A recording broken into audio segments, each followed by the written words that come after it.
It's quite a shock to realize and experience that you all of a sudden exist outside of your body. No one has told you this, and maybe it was the belief that this is possible, but then you actually experience it, and that changes everything.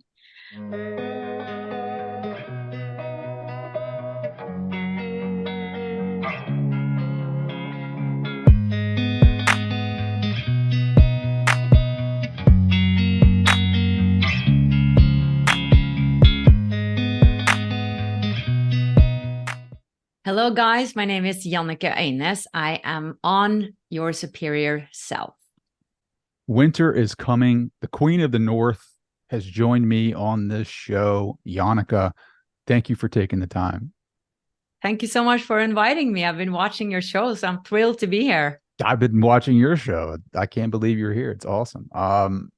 Yeah, I just think that this work is so important, and I am so happy that you're here to share this moment and share this space with me. How are you doing today?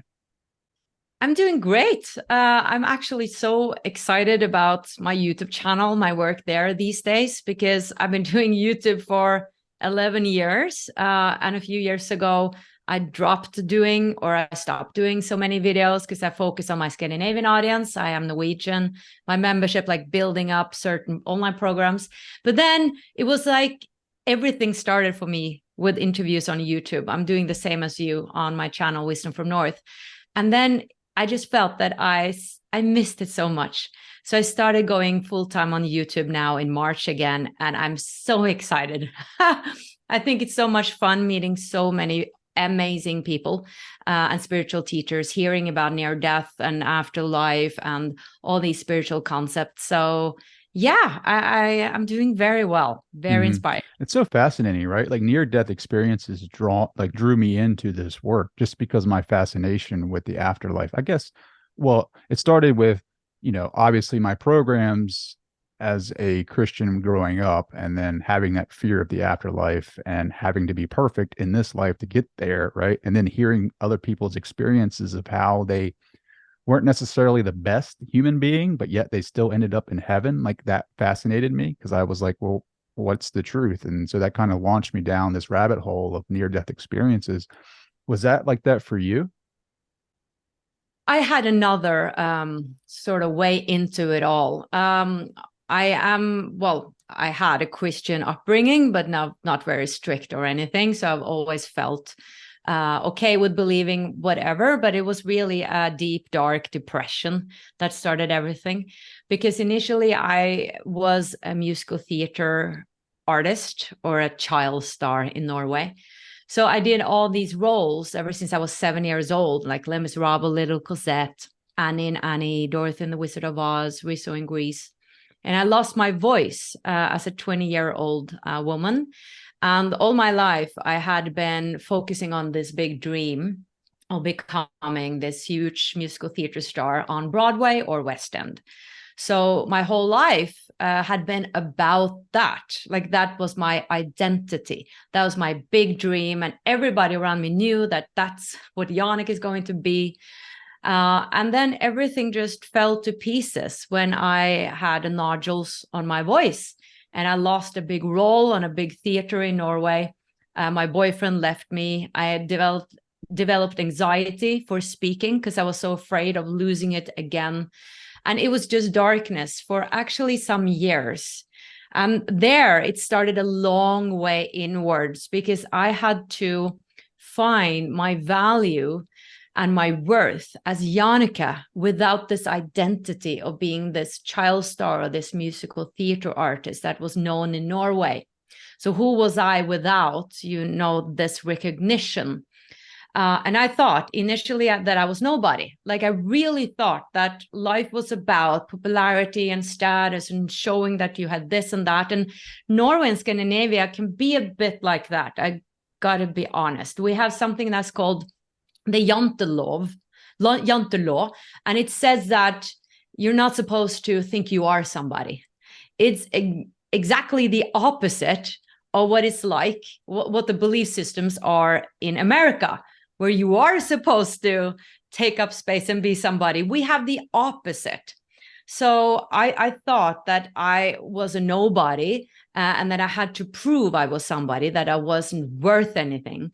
So I started this long way inwards, and I understood that I needed to love myself, because I started to study metaphysics. I had nothing to do. I was on a sick leave. So I might as well, start to study something. And that just lit up my soul. Like, spirituality was the only thing that made sense.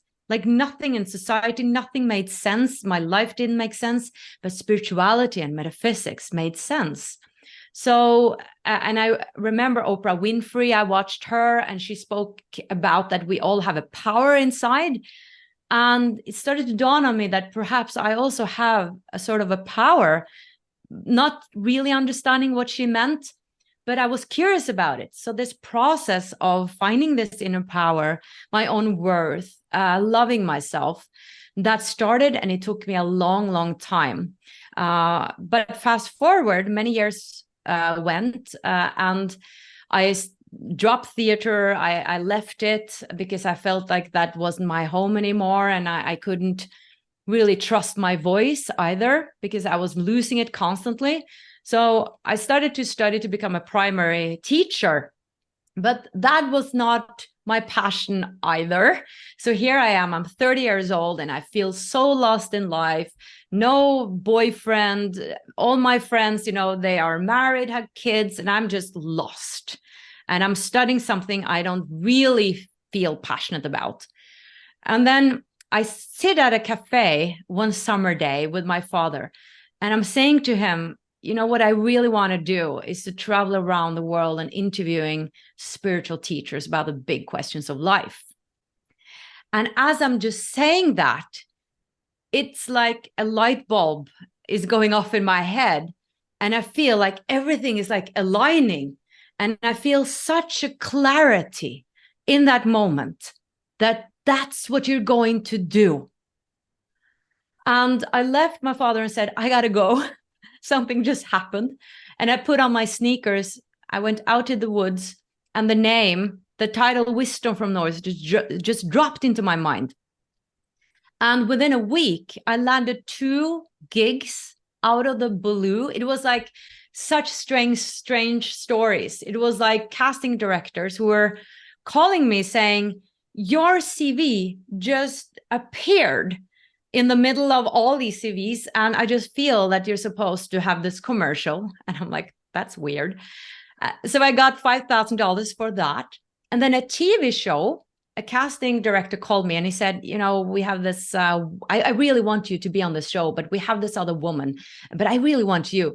Then she ended up being sick, and I got, the show, and I got $5,000 for that. So I could buy a camera and a website that was exactly the sum of what I earned, or I think it was 5,000 together. But it was so strange, because that's exactly the amount of money that I needed. I got it in 1 week, and that got my YouTube channel going. I started doing interviews after interview, and those 2 gigs, I got that in a week, and I hadn't had gigs for years. So I really felt that, okay, I'm getting some divine help here. I'm apparently supposed to be doing this. So this was sort of my way, that I wanted to also help other people who had felt so lost as myself, that life didn't make any sense, just going on this automatic pilot, And also I wanted to help people really love themselves and understanding the deeper meaning of their lives, that really they are here for a greater purpose, and that they are so valuable. Because that was what I started to understand studying metaphysics, that there was a real deep meaning why I was here. And maybe it wasn't for me to be a show horse and be a singer. There was a deeper meaning why I was here. And now, after so many years, I'm still doing this, and I feel that this is my purpose. And now I sort of see, the red thread in my life. Like, I see why I became depressed, why I was a musical theater artist, because I love to be on camera, all these things, why I've been in the US to study theater, because it's natural for me to speak English. So it all makes sense now, but it was a long way there, I gotta say. Well, I think that's the way it's set up, right? Like if it's easy, everyone would do it, right?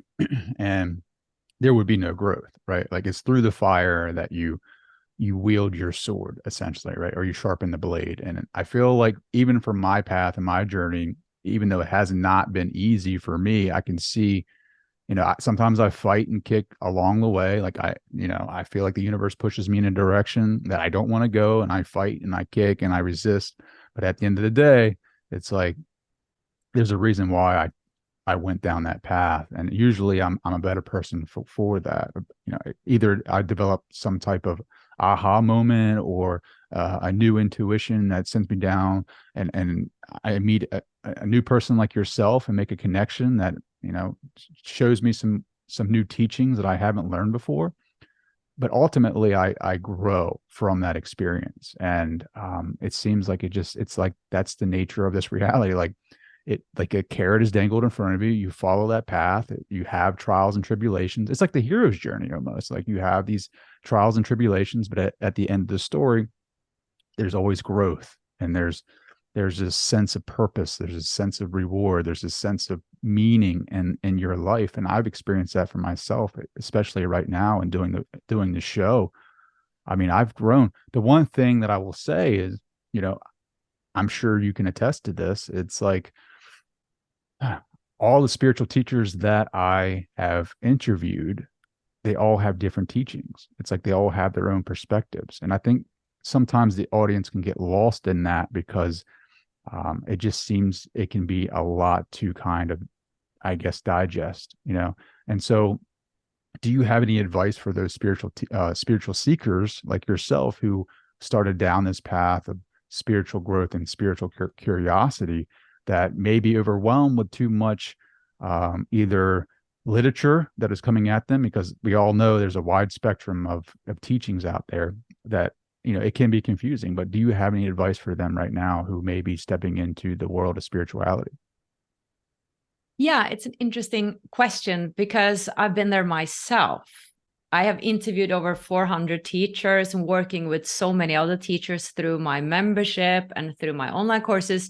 And the paradox is that in my membership, what we offer is different masterclasses with different teachers who obviously have their own perspectives. So we're offering for our members an array of different teachings. However, what I find is that they are speaking about the same. So I've been starting to simplify a lot of things. Now, there are many angles to this question because some teachers do have certain methods and techniques that they are teaching. And I think that there are many ways to roam. Let's say manifestation. Some teachers have one method and another have another method. And I think both methods can work at the same time, but maybe not for everybody. So I think we have to try out certain things. Does this method resonate with me? If it does not, then move over to another teacher and try that method. But what I find is that there is, again, this red thread. We call it that in Norway. Like they are, at least in my membership, the teacher is speaking about the core same things, that we need to love ourselves. Selfish love is crucial. We need to observe our own emotions, our thoughts, our beliefs. We need to change our beliefs. And if there are disempowering beliefs, really get to know ourselves on a deeper level. And if you want to change, you need to be aware of what's going on inside of you. Look to your childhood, what happened there, that we all have traumas, and start to change them. So how do you do that? Well, some use affirmations. For some, affirmations do not work. Then you have to do something else, maybe trauma release or shadow work, so the way there can be very different. But I feel that the teachers are speaking about the same, like there's no judgment on the other side. so many different things they're saying that are the same, just with different words. And I think it would be wise to seek what is the common thing here. And like I told you in the beginning, for me, I was asking so many complex questions, and I really wanted to understand how the universe worked, how many realms there were on the other side, and where I would go. And after a while, I got really confused, and I was starting to go down the rabbit hole, especially when I was studying UFOs and the galactic connection and all that. That's also a complicated path. And also with darkness, I started to study that. What is darkness? But then I was asking myself, is this making me more happy? Does this bring joy to my life? Does this simplify my life? No, it's just a head thing. It's actually just a head thing. So I've started simplifying a lot of things. I'm working on my shadows, like my blind spots. Okay, why am I being triggered here?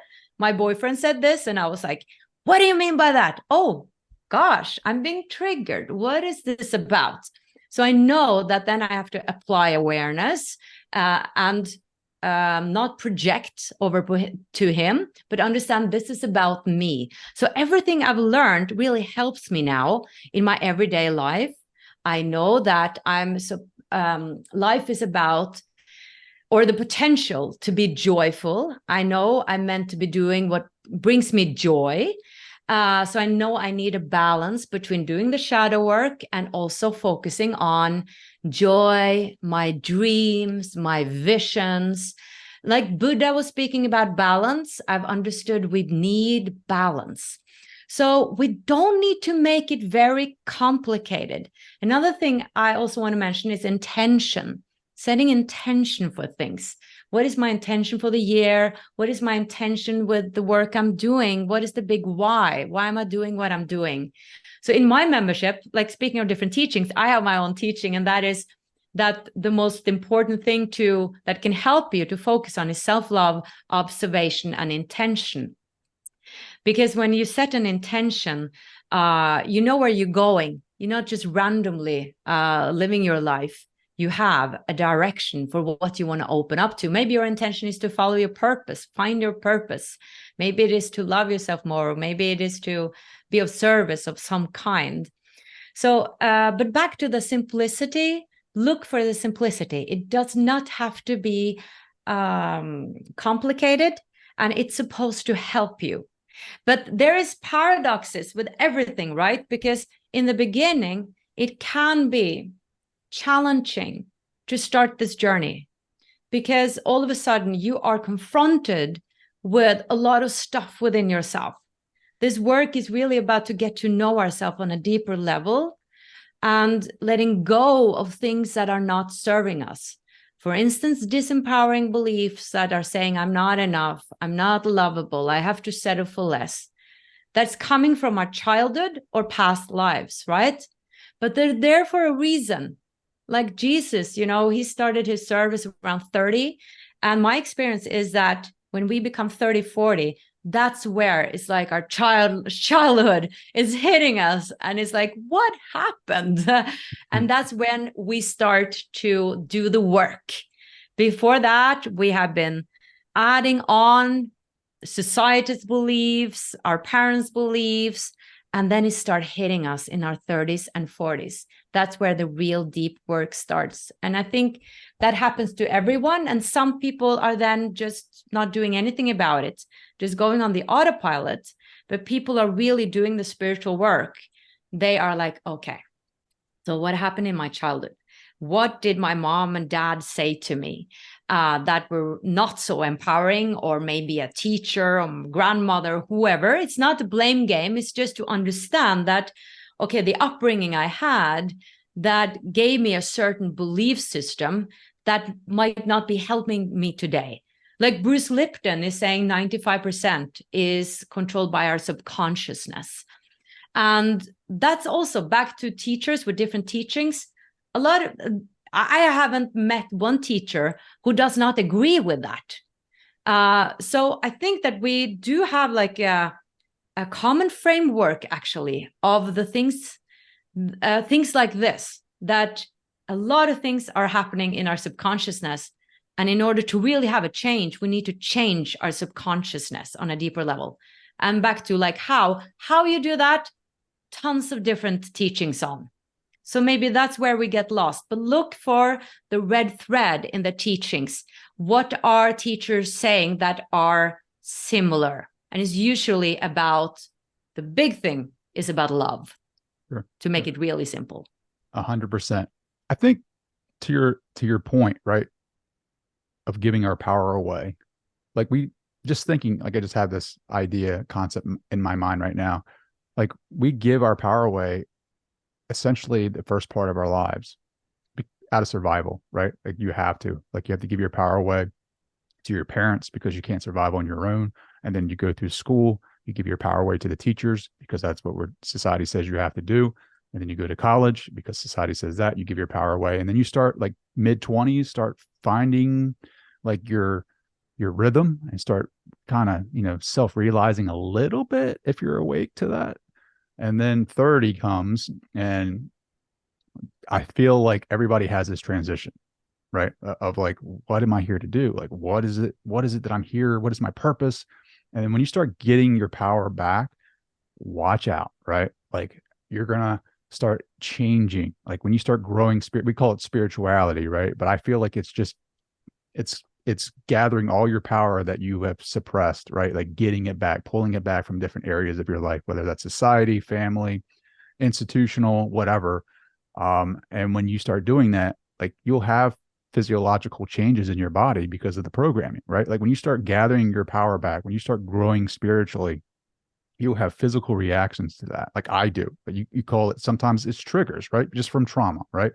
But you have to work through that. Like I'll have some reactions physically in my body when I start making decisions that are best for me, right? When I gain my power back and I can feel the programs of society saying, you can't do that. Like, who are you to think that you can do that, right? When you start harnessing your own individual power of you're a sovereign being and you start implementing that and manifesting that in your reality, like you're going to have a physical reaction because of what your body has obtained over all of those years, essentially, like what Bruce Lipton talks about with epigenetics. It can be a tough road. I mean, I'm still working through that, right? Like the shadow work, the deprogramming, not listening to that voice that has been recorded over the years about like, self-worth. Like I am worthy of abundance. I'm worthy of self-love. I am worthy of heaven. I'm worthy of all of this, right? But it can be hard because we go through this and we don't see it.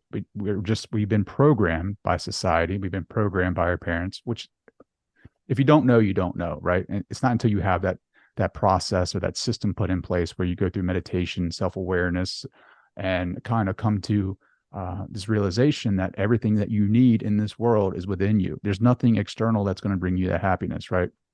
Not until you can sit in this and love yourself for who you are, the being that you are, the awareness that you are is where you find the true happiness. Your body starts changing. You start, back to that point of like, you start evolving as consciousness, you start evolving as an entity, and then you start pushing up against things. Like you're vibrating at a different frequency that doesn't fit to who you used to be. And so like people fall out of your life, people fall out. You might not resonate with the job that you're in anymore because like it was the old you and now you're the new you, but it's still a choice. You have a choice to what are you gonna do next, right? So I'm going down a rabbit hole right now just because I'm feeling the vibes here. It's something's coming, something is whispering this to me. It's like I think, to your point and to what you did, right? Like you went within and really started self-love, started that action of self-love. And I think people listening to this, they need to take more stock in this because we don't love ourselves enough because we've been told our entire lives that we should be something totally different than what, totally different than what we should be. And it's just, once you start realizing that, things in your life change. I mean, my body has changed dramatically. Not, you might not see it, but I can, at a cellular level, my cells are resonating at a different frequency. And so like it brings things up, you know, the shadow, you know, I think the earth is doing that at a mass level right now, at a meta level. You're seeing a lot of different things going on because I think the vibration is changing. And in order to get through that next process, to get, you know, to transmute that, like you're going to have to look at it, right? And I think we're seeing that right now. What are your thoughts? Oh yeah, oh yeah. I mean, I think we're in a huge shift of consciousness, and I remember in 2012, everybody spoke about this shift of consciousness and the Mayan calendar that was ending in 2012, and what did that mean? And it was almost like a hype, but it was. I think it was true. I believe in it because there are so many different spiritual traditions that are pointing to this. We have astrology, the age of Aquarius that the astrologers are talking about. Some are saying that it's here, some are saying it's coming. Then we have the Mexican tradition, the spiritual tradition of the Toltec sun, of the going from the fifth sun to the sixth sun, and the law of one are also talking about the raw material, talking about that Earth Gaia moved into fourth density in 2012. So we hear this so many different spiritual traditions, and I don't think they are speaking to each other. So something is going on, and with this disclosure of extraterrestrial beings, more and more, and also with AI, and the COVID, obviously, where we were isolated, forced to be isolated. I mean, that's an interesting concept that all of a sudden everything we did on the autopilot stops happening and we are isolated. What happens then? Well, we have to go inwards. We can't do what we usually did. And a lot of people have been saying to me, because I do webinars and I ask people, that shifted everything. I started asking questions. Am I in the right relationship? Am I in the right job? What is the deeper meaning of my life? So I think that COVID actually was a mass awakening. And I think it has many different purposes why we had COVID. I think that also, like you're saying, the shadows are coming up. As above, well, as within, so outside. Okay. I don't remember. It's a mirror, right? Yeah. Mirror. It's Everything a is mirror on the wall. Who's the fairest of them all? And right. and it's not, you know, that what is it? The Disney movie with the cartoon. But it is a mirror. No white. What it reflects the internal states, right? Like Yeah. exactly. But you don't know that, right? Like I've been in this victim consciousness for a long time, and so We you're all going to have. be the victim, right? So obviously you need to change, and it's like not until you actually communicate that with a teacher or like, you know, talk about it through therapy or whatever. Like you don't know what you don't know. There's blind spots, like to your point about the boyfriend triggering, right? Like until you start like having the self-awareness. And how do you have self-awareness if you don't know? It's like through conversations, through teachers, through just, you know, meditation.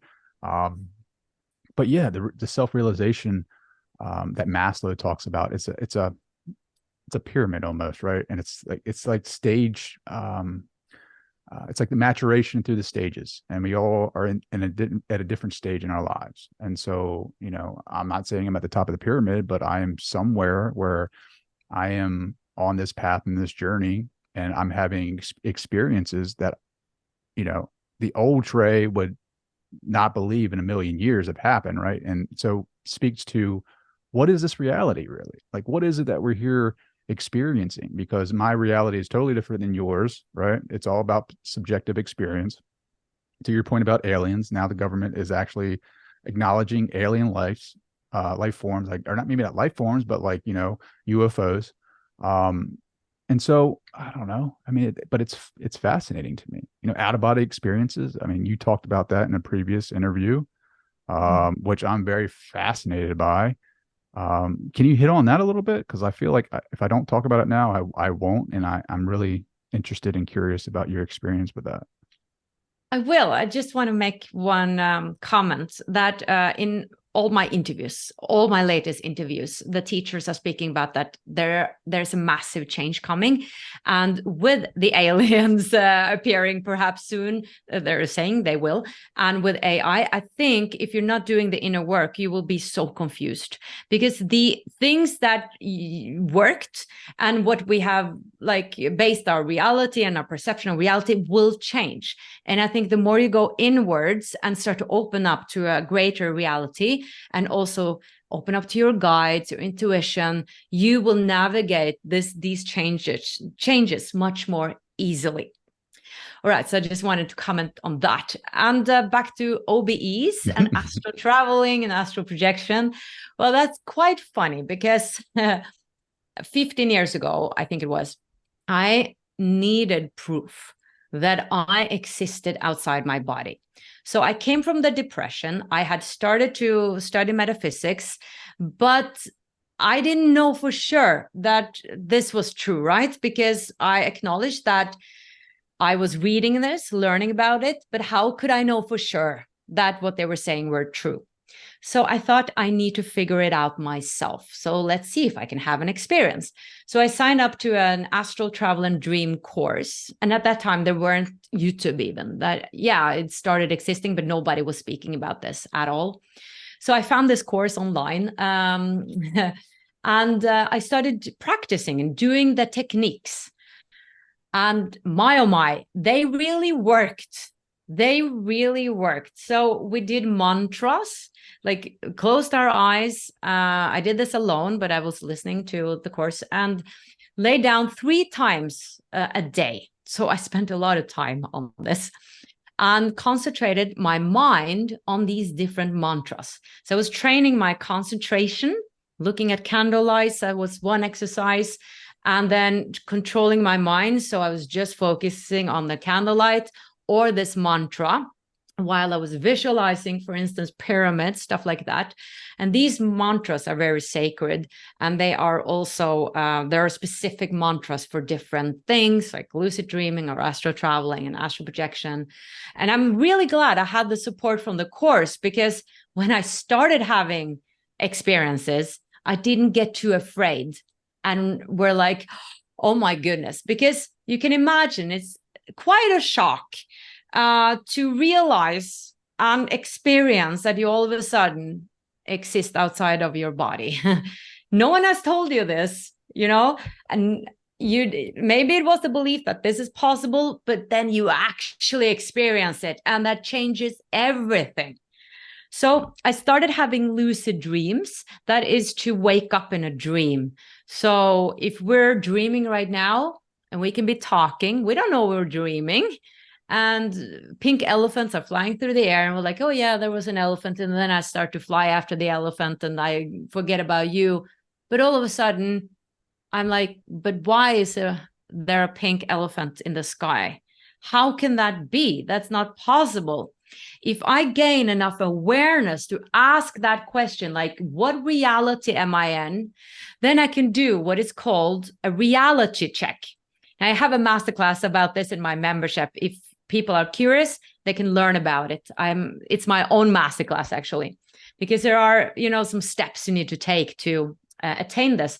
So you do some reality checks. So for instance, then I can look at my hand and see, is my hand changing when I look at it? You can watch digital clocks and see if the numbers go all over the place. You can take a jump and see if you fly. So if you take a jump and you fly, you're like, oh, I'm in the dream world. So that means you become super aware, like we are aware right now that I'm here, I'm talking to you on Zoom. I can be aware, just as aware, in my dream. And from there on, I can basically do anything and travel around in this realm or this world. And what that world is, we call it the astral plane. That is a huge philosophical question.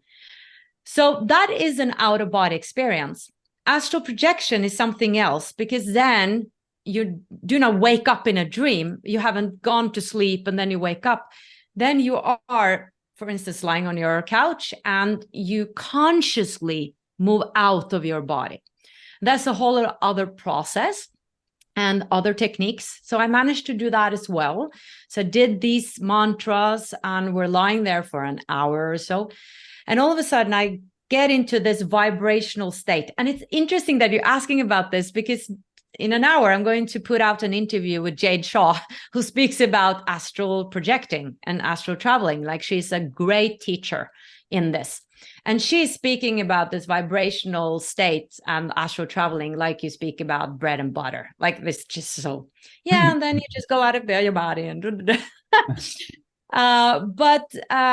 yeah, so I experienced this vibrational state, which is a state where you feel that you're neither physical or spiritual or whatever that is. Like, I didn't know, where am I? Like, it was vibrating, like your whole system or body is vibrating.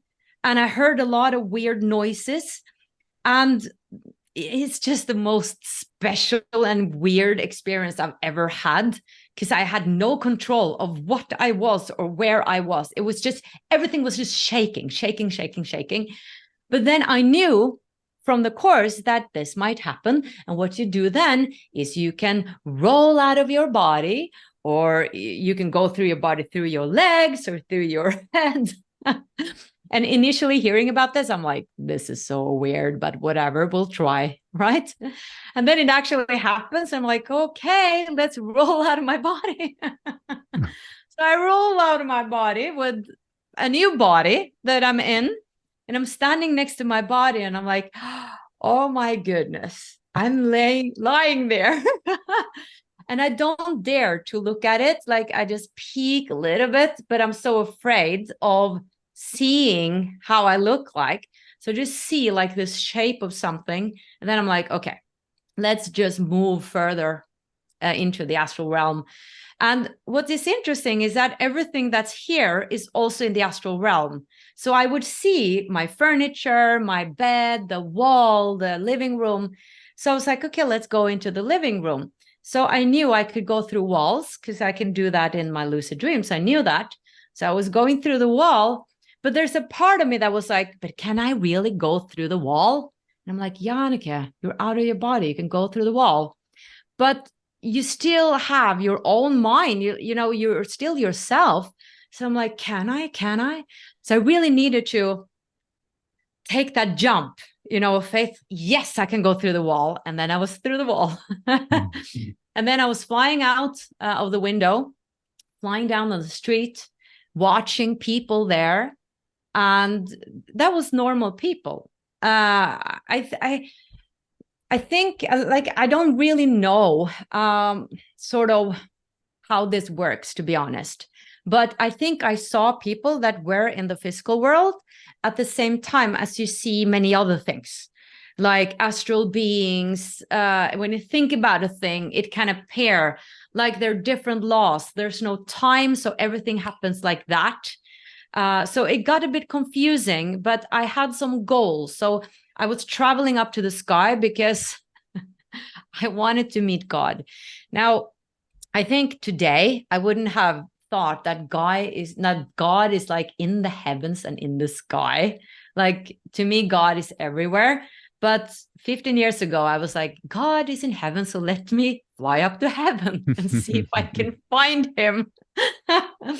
Now, so I flew up into the heavens, like in the sky. And there I came to a cluster of telephones. And there were a lot of these white old telephones, like stuck together. And there were a lot of voices coming through all these telephones. And what I heard was that they were prayers from people from all over the world. And I didn't see someone picking up, but it was this sense that they were picked up by some force, that these prayers were received and heard and acknowledged. And in that moment, it was like, oh, I knew instantly that I got an answer to a deeper question that I have been holding inside for many, many years. And that is, am I seen by God? Because I've always felt so fortunate in life, coming from Norway, being a musical theater star, like nothing terrible has happened besides this depression. But I have had this feeling that I'm not worthy maybe of God's love, that other people on this planet need it much more than me, people who are really suffering, right? So to me, it was an answer to, oh, all the prayers are heard. Everybody is acknowledged by God, by the greater good, and also me. And it wasn't like, somebody said it or it was a voice. It was just an instant understanding that that was the answer to my question. And it's so interesting how spirit speaks to you. To me, it was through these telephones, but I got it. With you, it would probably have been something else, So it's really feel like all these spiritual experiences and mystical experiences are really tailored to our individual essence. And I love that. Even near-death experiences seem so tailored to each person. Even though a lot of people are experiencing, or some are experiencing life review, there's certain like common things, and maybe a tunnel sometimes, and unconditional love. But still, the way in there, the way they perceive it, different parts of the story are completely different. And you are receiving exactly what you need. So that was like the most profound out-of-body experience. And I've had many, many others. But then I stopped doing it because I started experiencing sleep deprivation because I was staying up doing the work, looking at time 3 a.m. in the morning. Okay, let's do some exercises. So it got too hard for me to continue with. And at the same time, I felt like a peace in that I had the answer to my question, like the spiritual answer, but also a proof that I exist outside my body. And nobody can ever take that away from me. Oh, there's so many questions I have for you. Did you see any other beings out there, right? Like any other sentient beings? Yeah. Not really sentient, I gotta say. And I think I'm not a mature astral traveler. I was very much immature. I had never done it before. And Jade Shaw is saying in my interview that when you become more experienced and mature in doing it, it's like with everything, when you rehearse, you get better, then you won't have sort of these dark experiences. So I had some dark experiences with some dark beings. And what I believe is that it was my shadows. A lot of my shadows came forward just like that.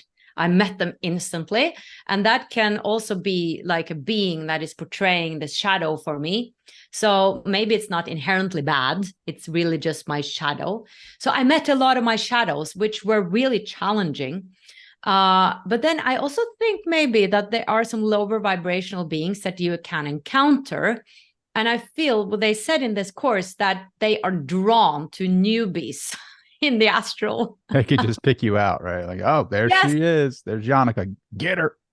Yes, exactly. That's what I felt. So I started moving around and I was like, let's go to the pyramids. And then like a dark being is coming and maybe appearing as a clown, and I get distracted.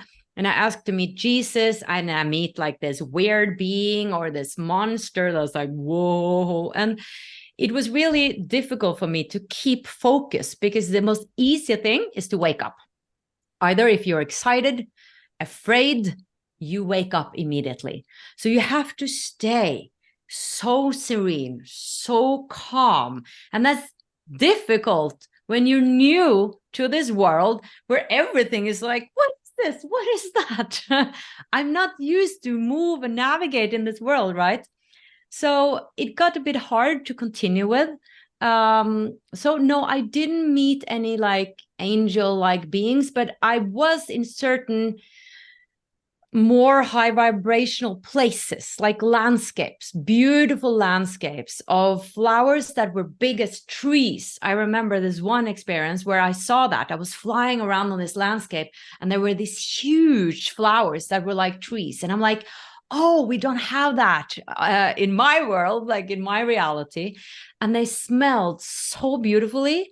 And I remember thinking that I've never experienced the smell before, and not in the same powerful way. Like I haven't, like it was like amplified like 10 times. And the beauty was amplified 10 times, the colors, also the tangibility of things. Like I was touching this tree and I felt this is so real. Like it just feels even more real than in my other reality, which made me ask, myself, okay, so what reality is really real? I was going to say, right? Like, how did it change your perspective about this reality, right? Like getting outside of your body and knowing that you're more than your physical body. Like, what did that do for your perspective here in this reality? It gave me a lot of peace. It gave me a certainty. And I think I became much more strong and powerful in my own mission, because it's easy to be distracted and be disencouraged when people are talking badly of you or saying, oh, or ridiculing you and saying, what are you doing? This is just silly. Like, I mean, there are tons of people who are talking down on people who are spiritual and talking about these experiences and saying you're crazy and you have to trust science, right? But now nobody could take that away from me. So I think it made me so much stronger in my mission. I know I've had that experience. So people can say whatever they like because I know what I know. And that's the truth for me.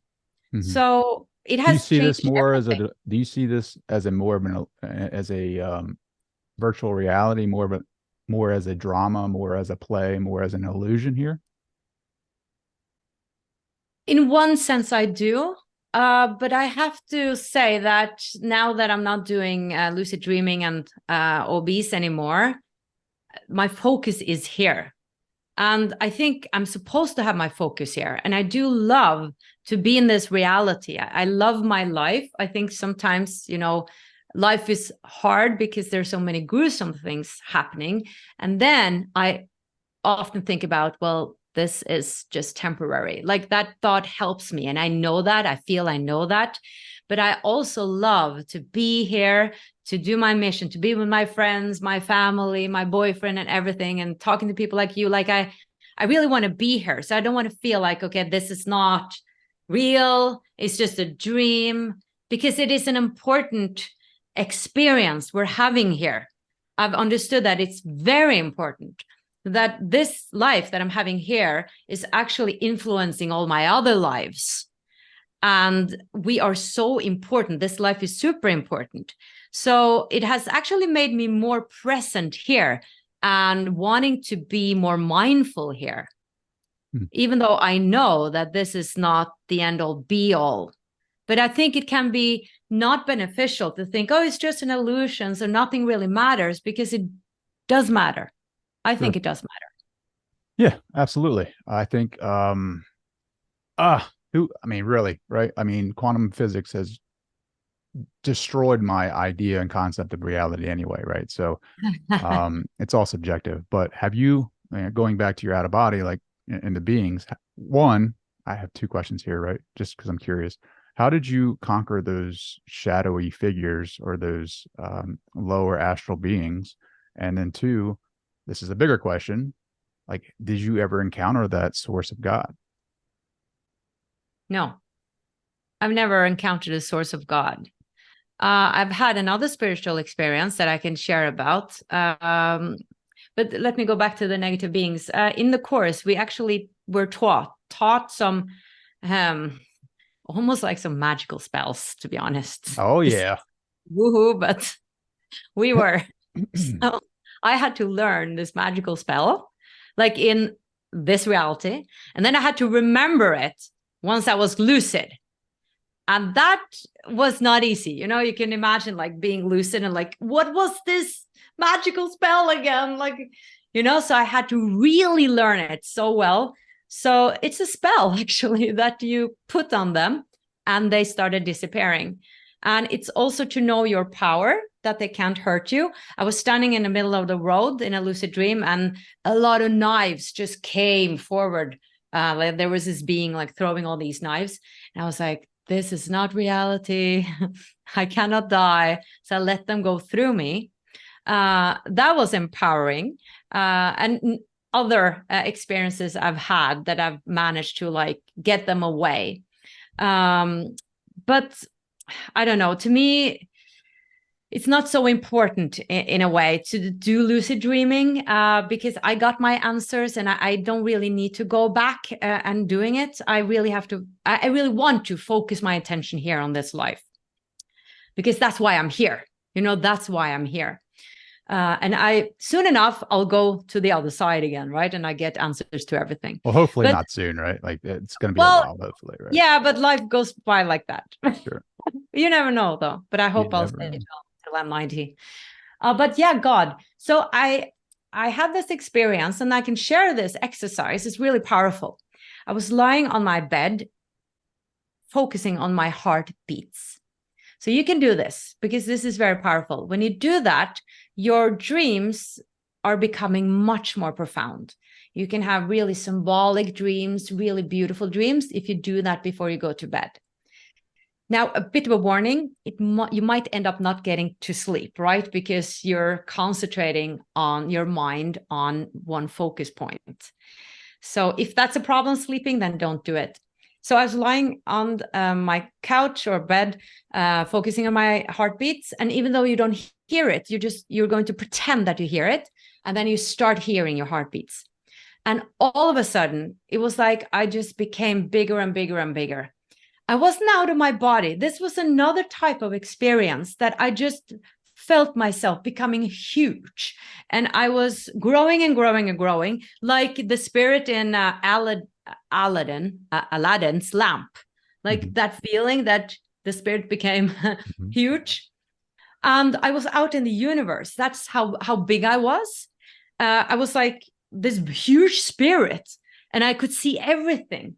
And I was like, oh my goodness, the insight that came instantly was, this is how huge you are, Jannecke.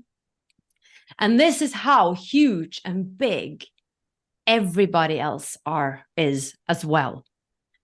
So that was also sort of an answer to me feeling small in life, not important, not valuable.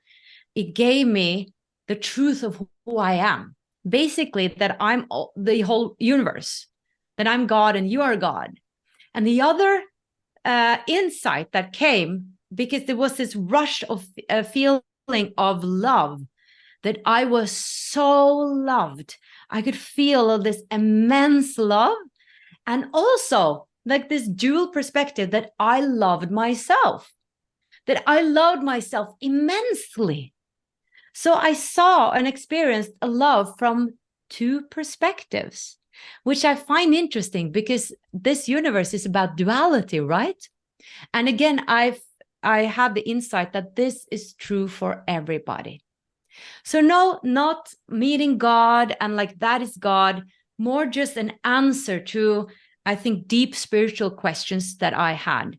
And after that, again, I was like, oh my goodness, you know, when you wake up from these experiences, you just want to go out in this world and say, you are love, you are huge, this is the truth for everybody. But then you become that person. And then they look at you like, what are you on? Because I want some of that. I know. Jannecke, this has been awesome. I can't thank you enough for joining the show. How can people find your show, your website? How can they register for your courses, your membership? What does that look like? Yeah, you probably have some links below here. What you can check out is, of course, my YouTube channel, free interviews, 2 videos a week. It's called Wisdom from North. Just started a new YouTube channel, Wisdom from North clips with smaller highlights from my interviews.